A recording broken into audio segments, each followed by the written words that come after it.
como les digo, muchos de ellos no lo quieren reconocer o no lo creen. Allá ellos, yo les estoy diciendo la verdad, nos enseñaron mal. Y como les digo, no nomás es porque yo lo digo. Cualquier sacerdote que verdaderamente, recuerden lo que dije al principio, tiene un amor a la verdad, quiere buscar la verdad, quiere hacer lo mejor para la Santa Iglesia, yo les aseguro que va a empezar a ir por este camino. Yo conozco muchos sacerdotes que precisamente yo mirándolos me miro a mí mismo, de cómo uno empieza a descubrir la misa tradicional y luego empieza a darse cuenta de lo grande que es y empieza a tratar de profundizar. Vienen dificultades y es difícil, como que el sacerdote no sabe exactamente cómo le hago, qué debo de hacer.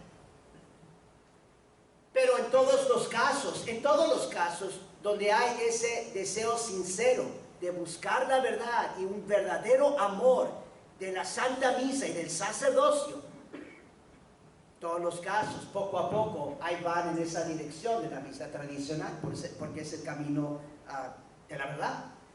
Fui ordenado yo sacerdote el día 8 de diciembre, ya se acerca mi aniversario, el día 8 de diciembre de 1996. Entonces yo también le doy muchas gracias a Dios, porque es también inmensa bendición para mí de poder haber recibido el orden sacerdotal en la fiesta de la Virgen de la Inmaculada Concepción. Básicamente durante los primeros 8 años de mi sacerdocio, entonces estamos hablando de 1996 hasta el 2004, básicamente en esos primeros 8 años yo no tenía idea de lo de la misa tradicional. Entonces, si hubiera estado yo en ese tiempo, póngale que en el 2004, yo ya en ese tiempo un sacerdote de 8 años, si hubiera estado yo aquí sentado y escuchando aquí al Padre Rodríguez, no sé qué hubiera pensado. Quizás hubiera pensado, ese sacerdote realmente que está loco.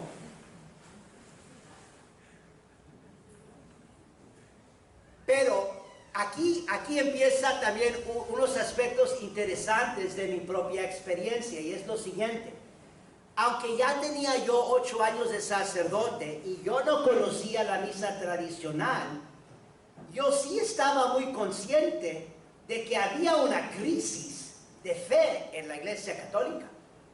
Eso sí era muy obvio para mí, porque pues ya viviendo 8 años de sacerdote y mirando lo que yo estaba mirando, tanto en los laicos y en mis hermanos sacerdotes, incluso en el episcopado, yo decía, aquí algo está mal.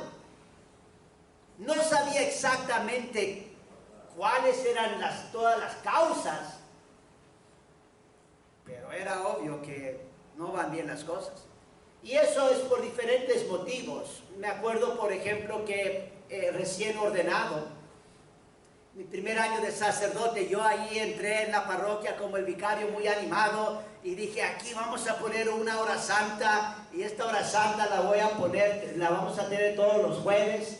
En realidad, me acuerdo, quizás queriendo tenerla todos los días, pero me detuve y dije, no, pues todos los días no le va a caer bien al párroco, entonces mejor le propongo cada semana el jueves.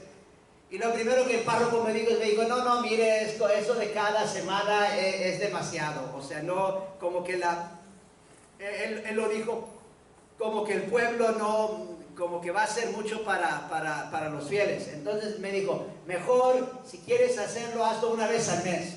Bueno, pues no me quedaba otra, entonces lo empecé una vez al mes, pues por orden del párroco. Entonces fue una vez al mes, no me acuerdo, se me hace que era posiblemente el primer viernes del mes. Pero esa experiencia la menciono tanto por la reacción del párroco, pero también en particular por la reacción del pueblo. Yo también en ese entonces yo pensaba, pues la hora santa, nuestro Señor Jesucristo Eucarístico, no hay nada más grande en todo el mundo, no hay nada más grande en toda nuestra existencia, pues realmente va a responder aquí el pueblo. Poca respuesta. O sea, no sé exactamente cuántos feligreses había en la parroquia, pero póngale que digamos, no sé, 1500 gentes, 1500, 2000 gentes. la primera vez que tuvimos la hora santa, no sé, vinieron como 5 o 6 personas. Más o menos se quedó igual, quizás aumentó un poco, se ve que con el tiempo sí aumentó un poco, pero de todos modos era muy bajo el número de las personas que estaban respondiendo. Lo menciono porque sí, eso sí me afectó, o sea, yo recién ordenado y pensando, pues, ¿qué anda haciendo todo el mundo que no puede pasar un poquito de tiempo ante nuestro Señor y nuestro Dios? Después también tuve otras experiencias porque después de 1 año y medio de sacerdote, el obispo previo, no mi obispo presente, me nombró como el director de vocaciones, pues entonces ya era un puesto diocesano. Y eso también fue una experiencia interesante para mí, porque al estar promoviendo las vocaciones sacerdotales, con el tiempo, también era muy obvio que realmente no había esa entrega de parte de los sacerdotes de hacer todo lo posible para promover las vocaciones, y no nada más de palabras, sino realmente con el ejemplo, de tratar de dar un buen ejemplo de la vida sacerdotal para los jóvenes. También hay mucho más que podría decir de mi tiempo de director de vocaciones también, pero básicamente yo sí estaba viendo problemas bastante graves respecto a cómo no se estaba viviendo la fe en todos los niveles, tanto entre los laicos como los sacerdotes, incluso los obispos.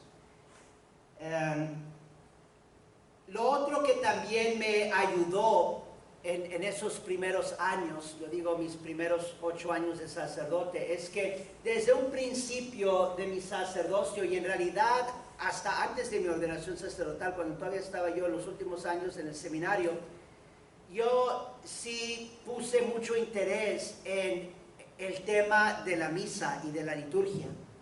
Sí me interesaba mucho, estaba tratando de aprender lo que podía respecto a este tema. Ya en ese tiempo lo que estaba haciendo yo, incluso en la misa nueva, ya estaba promoviendo un poco el latín en la misa nueva en ese tiempo, aunque no conocía la misa tradicional. Tratando de promover un poco el latín y definitivamente tratando de como recobrar más un sentido de más reverencia, más adoración, más fe en la misa del Novus Ordo. Porque también para mí era obvio, aunque yo no conocía, y noten lo que está pasando, yo no conocía nada de la misa tradicional, pero era obvio que para mí que teníamos problemas muy graves en la misa también, en cómo se estaba celebrando, o sea, con muchos abusos. Que también, para muchos de ustedes eso también es lógico. La mayoría de ustedes no es que tengan títulos de teología o que hayan hecho largos estudios digamos, de teología, pero muchos de los feligreses aman su fe, aman la misa, aman a Jesús presente en la Eucaristía, y ven cosas que están pasando en las misas hoy en día y dicen, esto no está bien. Y van buscando a otros lados una misa por lo menos un poco más reverente. Piensen también en esto, porque también esa era mi experiencia, no más que yo sí podía hacer un poco más, pues era ya en ese entonces, ya cuando tenía 6, 7, 8 años ya de sacerdote, ya era el encargado de una pequeña parroquia allí en mi diócesis de Paso. Aunque mi obispo, el previo, aunque no me había nombrado párroco, nomás me había nombrado administrador, porque ya había habido problemas entre él y yo, que tenían que ver también con mi tiempo de director de vocaciones. Entonces como que no necesariamente me tenía toda la confianza, entonces ahí me puso en la parroquia, pero nomás administrador. Para los que no saben, en realidad no hay mucha diferencia en lo concreto. Siendo el administrador de la parroquia, básicamente yo hacía todo lo que un párroco hace. La única gran diferencia ahí es de que canónicamente, según la ley de la iglesia, es mucho más fácil para el obispo quitarlo al sacerdote de esa parroquia, si quiere, por cualquier razón. Es mucho más fácil canónicamente, según la ley de la iglesia, de quitar el sacerdote si es administrador y no párroco. Si es párroco es un poco más difícil. Puede como defenderse un poco más el sacerdote si el obispo injustamente lo está tratando de quitar de esa parroquia. Pero todo esto se los menciono también, esto de que ustedes mismos pueden ver los problemas o el mal que se está cometiendo en muchas de las misas, porque esto debe de también despertarnos, y también no tanto quizás a ustedes, pero a otros católicos, a despertarlos a que aquí las cosas están mal. O sea, ¿cómo es que podemos nosotros tener tantos sacerdotes y también obispos que siguen permitiendo que todo este tipo de abuso que siga sucediendo y que no se corrija? O sea, eso es un signo pésimo. Si como les estoy diciendo, si el laico que no necesariamente tiene tanto conocimiento, puedes ver nomás con lo básico de su fe católica, esto no está bien, ¿cómo no lo ven ellos? Para mí ahí también es un signo de que hay muchísima maldad dentro de la jerarquía.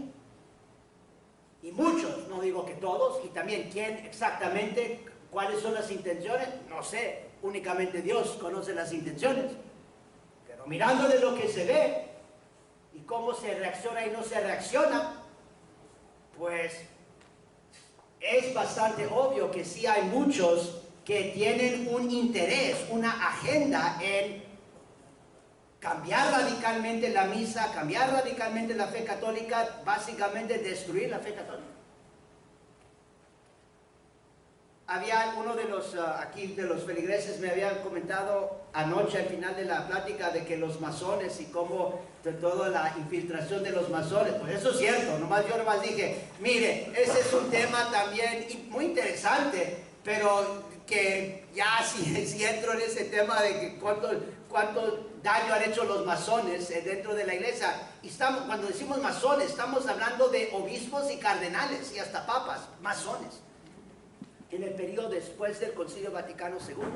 Pero les digo, estas cosas son, yo digo, eso no debe de sorprender, nomás cuando uno ve esto que les estoy diciendo, de que yo como sacerdote, 5, 6, 7, 8 años, yo no conocía el rito antiguo, pero yo sí veía que había muchas cosas que no estaban bien en la misa y las estaba tratando de corregir según mi capacidad, según el conocimiento que yo tenía.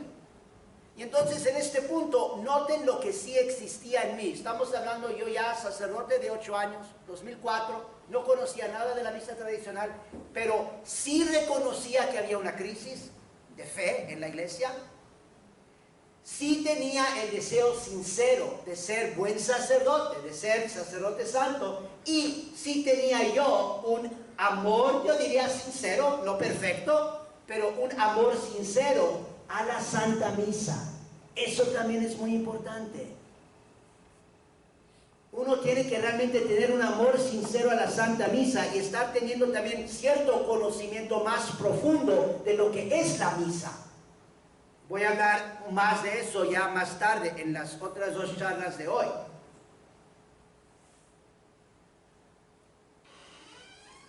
Hablando de un amor a la misa, escuchen estas citas de Papa Pío XII, nos está hablando de qué tan importante es la misa. Esto se toma de su carta encíclica sobre la Sagrada Liturgia Mediator Dei.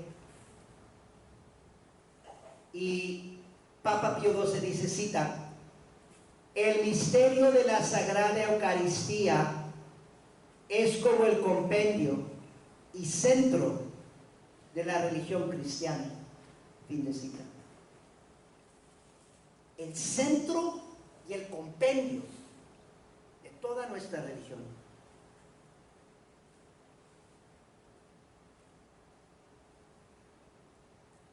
Esta verdad nos muestra que si hay tanto problema ahorita en la iglesia, en tantos aspectos, no es posible que el centro y el compendio esté sano. No puede ser. ¿Sí me entienden? O sea, con todo lo podrido que está en todas partes de nuestra amada iglesia, necesariamente también el centro y el convento, ahí tiene que haber también mucho de lo que es podrido. Si no, pues ¿de dónde viene todo lo demás?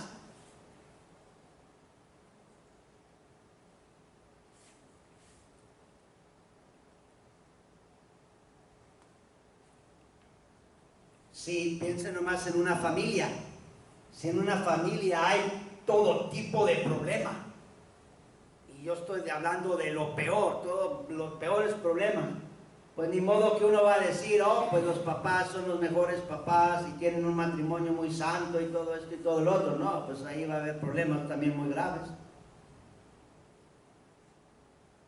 Y también dice Papa Pío XII, cita, el augusto sacramento del altar es el instrumento supremo para distribuir a los creyentes los méritos que se derivan de la cruz del Divino Redentor.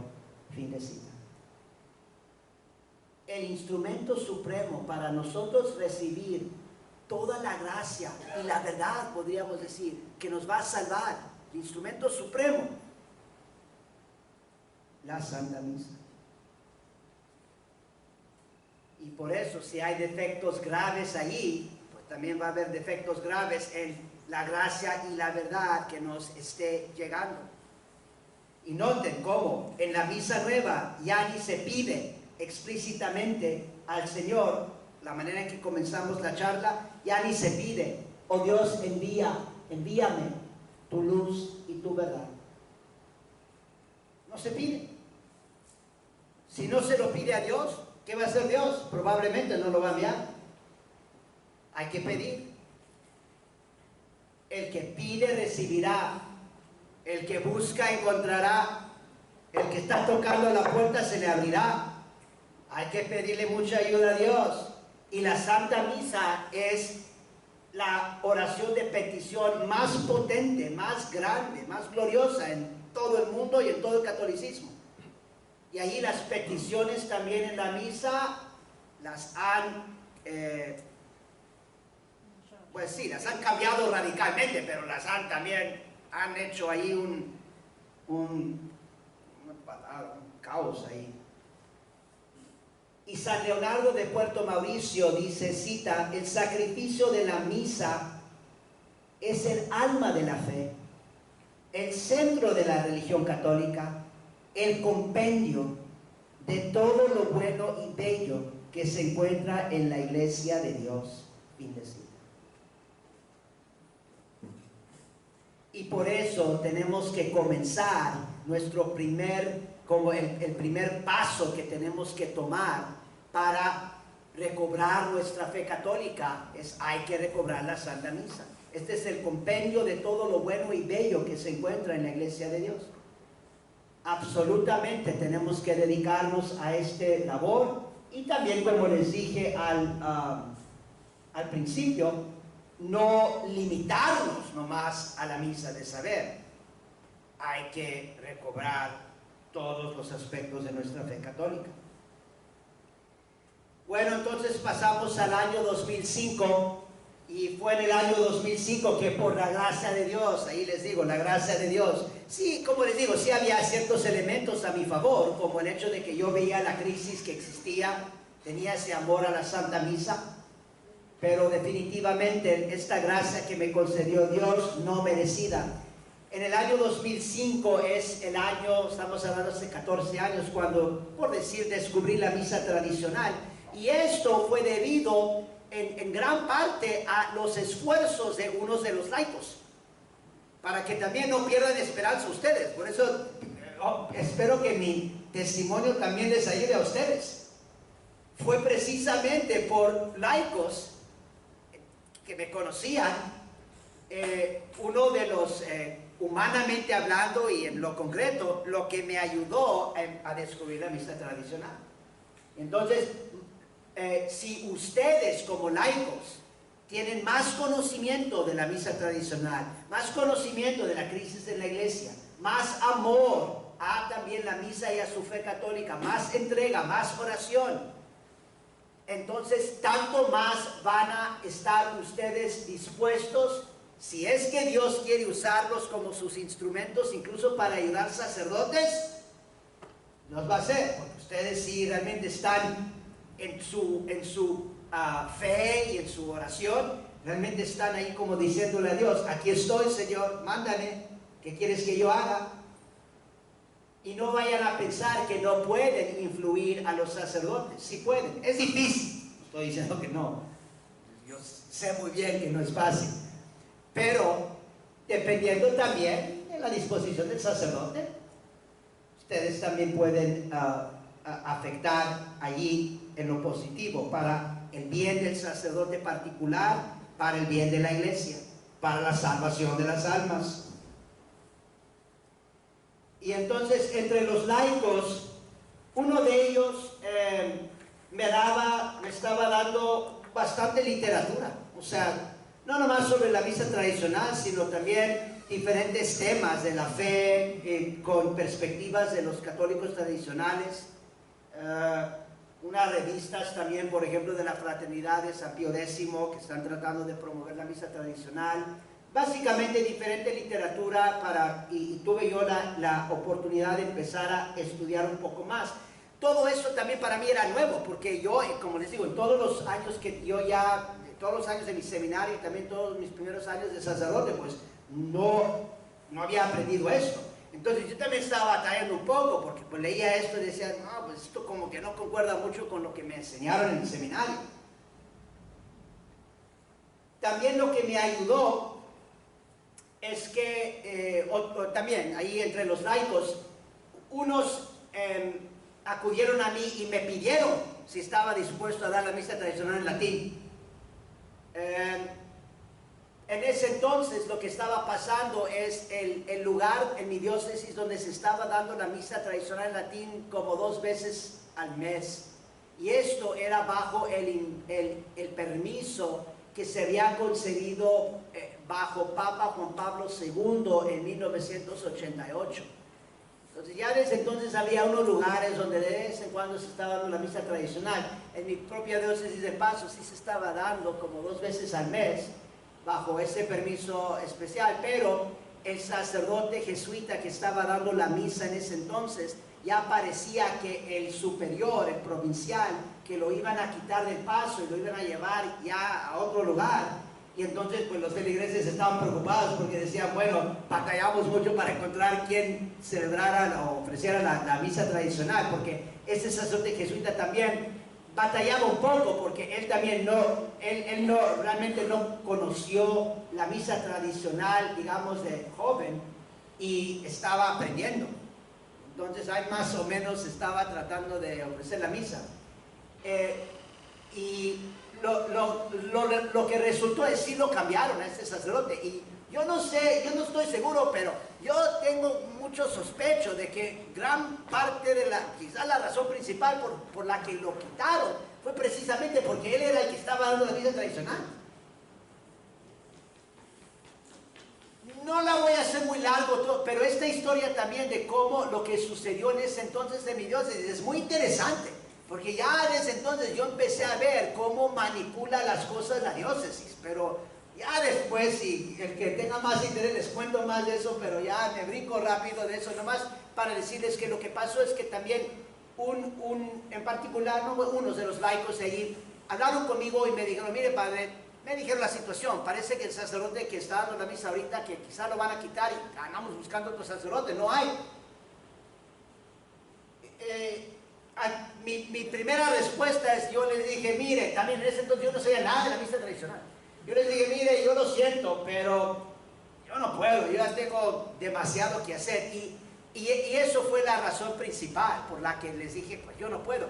Yo ya ni les cuento, pero yo tenía tantos trabajos que andaba haciendo. Yo andaba por todos lados dando misas para unas religiosas en un lado, para los niños en las escuelas, en los otros, en las prisiones, por todos lados, que yo ya casi no sabía qué hacer. Ya andaba dando misas a medianoche y a la 1 de la mañana, a todas horas.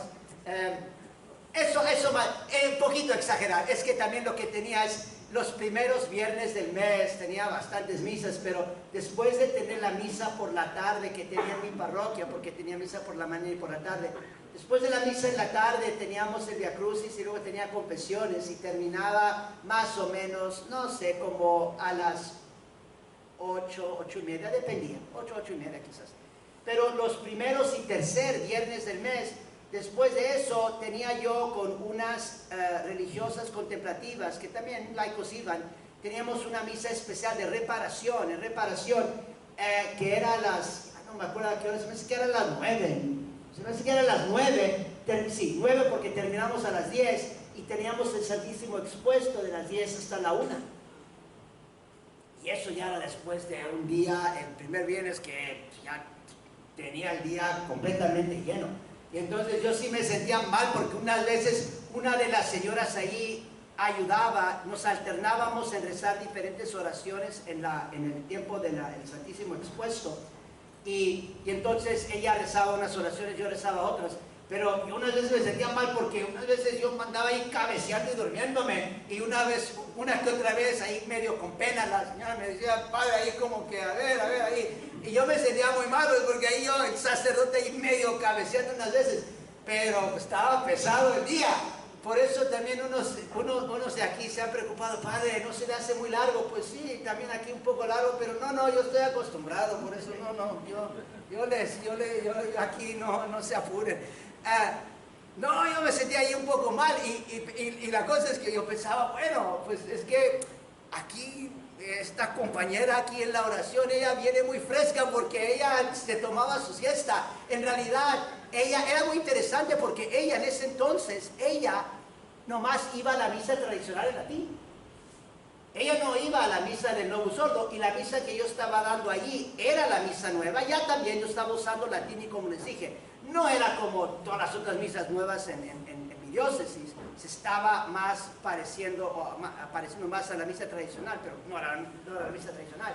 Y por eso la que ayudaba en las oraciones, ella no venía a la misa, ella llegaba ya después de la misa.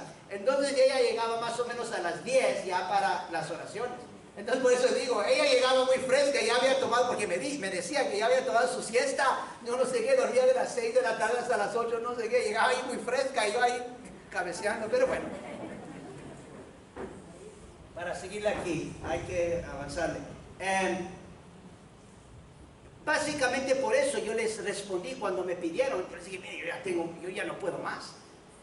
Pero lo que pasó es que, porque me habían ellos pedido, también yo empezando a leer más, yo no sé exactamente por qué, pero ya llegó el día en que empecé a mirar el misal. O sea, por primera vez empecé a mirar lo que es la misa tradicional, porque hasta ese entonces yo no sabía nada. Lo que también me ayudó, y lo saqué, es que la fraternidad de San Pío X, unos años atrás, lo que habían hecho ahí en los Estados Unidos, no sé si hayan hecho algo semejante en otros países, pero en los Estados Unidos lo que ellos habían hecho un año, me imagino hubiera sido quizás en el 2003, porque esto quizás era 2 años después, 2005, alrededor del 2003, ellos mandaron un como pequeño equipo de cómo dar la misa tradicional a todos los sacerdotes en los Estados Unidos, todos. Entonces ellos se mandaron como 20,000 o 30,000, 40,000, yo no sé, porque yo recibí uno del correo, y cuando lo recibí, pues no conocía nada de la misa tradicional, pero vi el latín y todo, y pues sí sabía, bueno, pues eso tiene que ver con la misa de antes. Y regresamos a lo que les dije antes, por mi amor a la misa y también mi interés en la liturgia en general, yo cuando lo vi, aunque no le veía mucho valor en ese entonces, yo también no lo iba nomás a arrojar, yo fui, lo guardé allí en un cajoncito, ahí dije, ahí lo dejamos, y ahí está. Pero cuando estamos hablando ahorita en 2005, es cuando entonces yo fui, saqué del pequeño equipo ahí que tenía unas de las, como copia de las sacras y el misalito con las oraciones, todo lo demás. Y empecé básicamente a estudiar la misa, a ver las oraciones, a ver. Y aquí, casi inmediatamente, yo me quedé asombradísimo de lo que estaba mirando.